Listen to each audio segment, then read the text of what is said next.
아, 하, 제가 북한에 대해서 항상 느끼는 건데, 북한에 대해서 우리가 가져야 될 스탠스가, 예, 우파분들은 그런 스탠스를 가지고 있는 것 같아요. 저 공산 주의자 놈들을 이제, 애당초 공산주의라고 할 수도 없는데, 이미 그냥 왕정 국가인데, 왕정 배급제 국가인데, 그 빨갱이 놈들을 몰아내야 된다. 북한 놈들은 이제 다 쓸어버려야 된다. 이거인 것 같고, 좌파 쪽에서는 적지 않은 수가, 아니, 적지 않은 수가 아니라 솔직히 대놓고 말만 안 할 뿐이지, 은근히 우리의 혈통이고 우리의 형제고 막 같은 민족이니까 얘네들과 어떻게든 이제 뭐 통일을 해야 되고, 우리가 이제 숙이고 들어가서라도 통일을 어떻게든 해야 되고, 평화롭게도 아니야. 통일을 위해서는 뭐라도 희생을 해야 된다, 뭐 이런 생각을 가지고 있는 것 같아.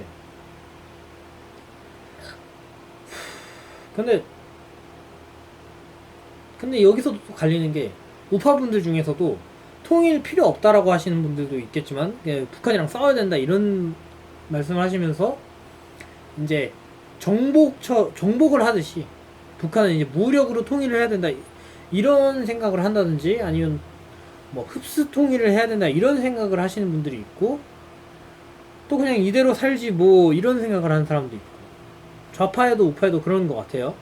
그러니까 통일을 하는데 전투적으로 통일을 할지 평화적으로 통일을 할지가 갈리고, 그리고 애당초 통일을 왜 해야 되냐인 분들도 계시는 거죠. 저 같은 경우는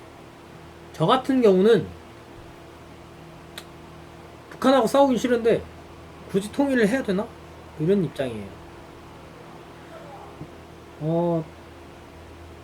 북한이, 우리 헌법상으로는 북한은 우리나라의 우리나라 그 영토를 무단 점거하고 있는 괴뢰 집단이거든요. 반대로 북한에서도 우리를 그렇게 지칭하고 있고요. 그러나 현실적인 의미에서 북한은 그냥 다른 나라인 거죠. 다른 나라로서 존재하는 거죠. 그리고 북한도 이미 자기들 나름대로 정부를 가지고서 수십 년이 지났기 때문에 기득권층도 있고 뭐 다양한 계층이라는 게 있죠. 계층 이동이 안 되는 거지. 우리나라도 계층이 있듯이 걔네들도 계층이 있고, 저번에도 말했듯이 걔네들은 기득권은 자신들의 그걸 놓기 싫어요. 그게 기본이에요.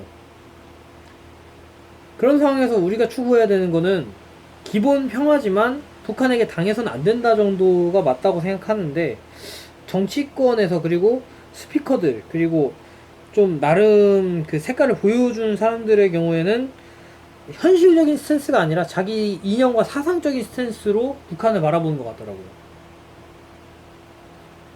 과연 그런 게 얼마나 도움이 될까? 지금 이번에도 문재인 대통령님이 뭐 이것저것 하시고 뭐 노력을 하셨어요. 정부에서도 여러 가지 하긴 했겠죠. 하지만 결과적으로는 아무리 노력을 했어도, 아니 뭐 똑같은 거예요. 사람 관계도 사람이 아무리 노력을 한다고 해도, 아무리 열심히 한다고 해도 나 싫다는 사람을 나 좋다고 만드는 거는 좀 힘들어요.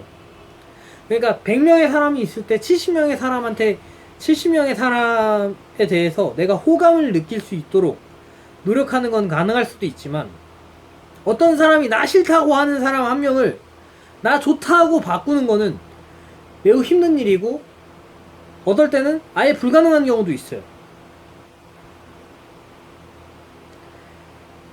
뭐 예를 들어 이런 거예요.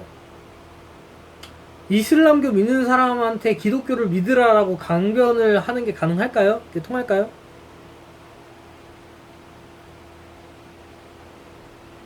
어떤 종교적인 신념이 있는 사람에 대해서 그 반대로 전향을 하라고 하는 거는 매우 힘든 일이죠. 차라리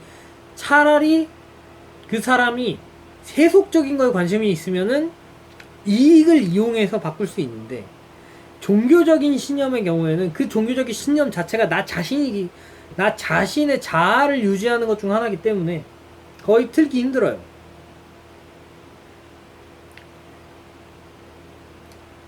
북한에 대해서는 저는 약간 국가 자체가 종교로 이루어진 국가이기 때문에 힘들 거라고 생각하는 거예요. 그리고 김정은이라는 그 김일성 김정은 일가라는 그 3대 세습이 되어 왔고 거기에 찬양을 하고 그리고 신격화를 해온 나라에서 그걸 한 번에 포기한다. 한 번도 아니고 천천히 교육한다고 해도 그게 되는 게 아니죠.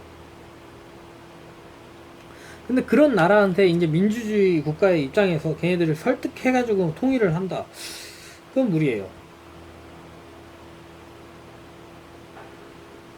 근데 문재인 정부가 그렇게 노력을 했는데도 불구하고 그래서 결과적으로 안 되는 건 안 된다라는 걸 이게 약간 보여준 것 같기도 해요. 그리고 북한에 대한 우리가 가져야 되는 스탠스는 이로써 확실해진 거죠. 아, 얘네들은 우리의 거래 대상 하나다. 거래 대상들 중에 하나일 뿐이다. 싸움을 피하면서 우리도 이득을 추구할 수 있는 방법을 생각해내야 된다. 그래, 통일을 하면은 걔네들이랑 싸우고 이럴 일이 없어서 우리가 더 이제 안정화가 되고, 경제적으로 도움되고, 이런 거 말씀하시는 거 아는데, 틀린 말이라고 생각 안 하는데, 현실적으로 전쟁을 할 것도 아니고, 그렇다고 해서 이제 좌파 스타일의 흡수 통일이 될 것도 아니란 말이에요. 그러면은 지금 당장 가능한 것만 생각을 해야겠죠. 저는 지금 대한민국에 필요한 시선이 이런 시선이라고 생각해요. 뭐냐면은, 제가 능력이 안 되든 안 되든, 일단 그 시작을 끊을 때는 상황을 제대로 봐야 되잖아요.